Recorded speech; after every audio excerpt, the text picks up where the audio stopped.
interessante. E a gente vai falar dele. Então é o seguinte, galera, para você que tá aqui, e só aqui, recordista no JJ Podcast, tem um super cupom para você lá na Finclass. O nome do cupom é Clube do Livro. E até amanhã, dia 21, ele só vai durar até o dia 21. Então, todos esses caras e muito mais, aulas em altíssima qualidade. Porra, galera, a gente tem que aprender sobre dinheiro, meu. A gente tem que aprender sobre finanças.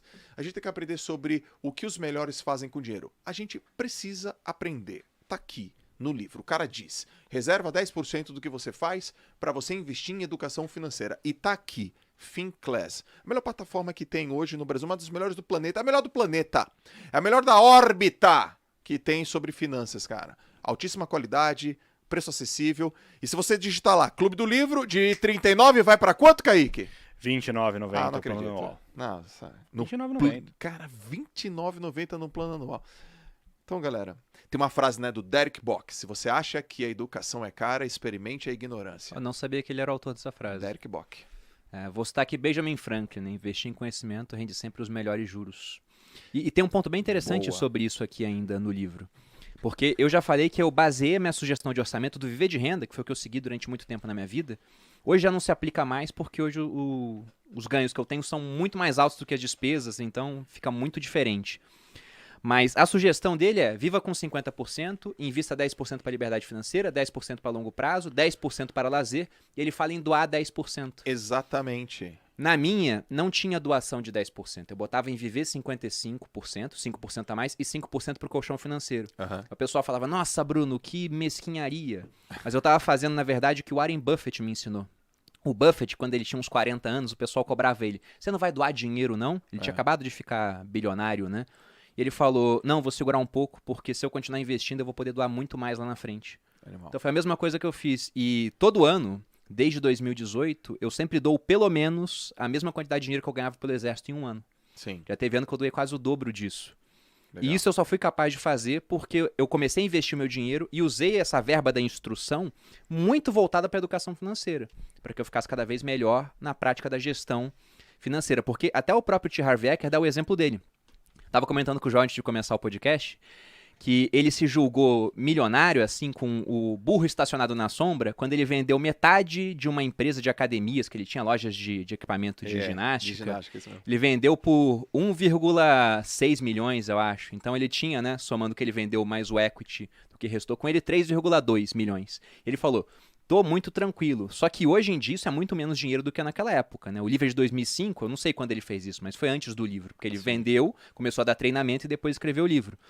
Então não é mais o mesmo valor. E ele fala, inclusive, que antes dele chegar nesse patamar, ele já tinha ganho 1 milhão e perdeu 1 milhão todo. Exatamente. Porque o que te faz ganhar o dinheiro não é o mesmo tipo de habilidade que te faz preservar e aumentar aquele valor ao longo do tempo. Daí ele falou, então eu foquei em instrução financeira para que eu pudesse não só ficar rico, como me manter rico ao longo do tempo. Perfeito, galera. Instrução financeira. Então faz um favor para você, faz um favor para sua família, faz um favor para a história da sua vida, para o legado. Vai lá e se instrui financeiramente. Existem várias plataformas para você fazer isso. O livro é uma, a gente está falando de um livro. Talvez você tenha lido, talvez não. Se você não leu, leia. Se você já leu, leia novamente. Talvez seja um curso, talvez seja uma plataforma, como a gente falou aqui da Finclass. Lógico, né? A gente defende aquilo que a gente acredita. Aliás, lembrei de uma coisa. Você vai escrever lá, Clube do Livro, até amanhã, dia 21, e você vai sair de R$ 39,90 para R$ 29,90. Tem uma parte no treinamento... E por que eu tô fazendo isso? Porque numa parte do treinamento, lá no MMI, que eu fui, o Doug Nelson fala o seguinte: o que você faz quando você acredita numa coisa? Você promove. Então você tem que aprender a promover o que você faz. Você tem que aprender a promover as coisas que você gosta. Ele fala assim, o que você faz quando você descobre um milagre? Você conta para as outras pessoas. Poxa, gente, eu sou um cara que vim ali numa família... eu já contei minha história. Família foi pobre, foi difícil, aquele negócio todo, nordestino. E construí minha riqueza. Por onde? Pela educação, obviamente, pela aplicação da educação. Então, a gente está falando aqui da Finclass. Nós acreditamos... Nós vivenciamos e isso aconteceu na nossa vida. A gente quer divulgar isso pra vocês, ok? Clube do Livro lá na Finclass. Só porque vocês bateram 3.000 pessoas. É isso mesmo, né, gente? Tá, hein, meu? Posso fazer um pedido aqui pras pessoas, João? Peça! Depois que a gente passa do arquivo número 1, ele vai dando alguns princípios de riqueza e ele chega na parte da declaração. Eu acho que essa parte é especialmente interessante se tratando desse episódio. Ele diz o seguinte, na declaração é para você falar, preferencialmente em voz alta, e depois de toda a declaração você fala, eu tenho uma mente milionária. A declaração é essa. Eu mesmo crio o meu próprio grau de sucesso financeiro. Você é responsável pelo que produz, pela falta de riqueza que produz e por todas as opções no meio do caminho. Então, se você hoje não está no patamar financeiro que você quer, a culpa é sua, né? E você sabendo disso, já tendo essa consciência, porque ele fala sobre como é que você muda o seu modelo de dinheiro, né? O primeiro ponto é consciência do problema. Você não resolve um problema que você não sabe que tem, que está inconsciente. O segundo é você tem a consciência, agora você vai entender por que aquilo está acontecendo. Poxa, por que eu tenho esse modelo de dinheiro que é tão ruim? De onde veio? Aí você descobre de onde veio. Meus pais têm o mesmo modelo que eu, são endividados, eu repeti esse modelo. Agora vem a parte de você poder ressignificar esse tipo de coisa. E aí você muda e vê, olha, isso aqui é a gravação que me deram. Eu sou o gravador, agora eu quero gravar arquivos novos. Perfeito. E por último, vem a declaração, que é nessa hora onde você se compromete de fato a mudar. Porque não basta só falar, né? Falar é uma coisa, é ótimo. É melhor falar do que não falar. Só que no exército tinha uma história muito bacana que os meus instrutores sempre usavam e depois eu usei com os meus soldados também, que era a diferença do ovo e do bacon em um café. Já ouviu essa história? Já. Conta aí. Que é a seguinte, né? Eles falavam sobre a diferença entre estar envolvido ou comprometido. E diziam que num café da manhã, onde você tem ovos e bacon, a galinha está envolvida, porque ela cedeu o ovo. Só que o porco, ele está comprometido. Ele cortou na própria carne para dar o café. Perfeito. Então é esse o ponto, né? Você tem que se comprometer de fato com aquelas declarações que você faz. E estudar o máximo possível e partir para ação, que é muito importante, para mudar a sua realidade. Talvez até o seu amigo, tem uma hora aqui no livro que ele fala uma coisa que pode ser interessante para ele. Se ele for assistir a gente aqui ou no próximo papo, que é o seguinte, ele usa uma fórmula diferente do que as pessoas geralmente usam. O pessoal pensa que é preparar, apontar e fogo, né?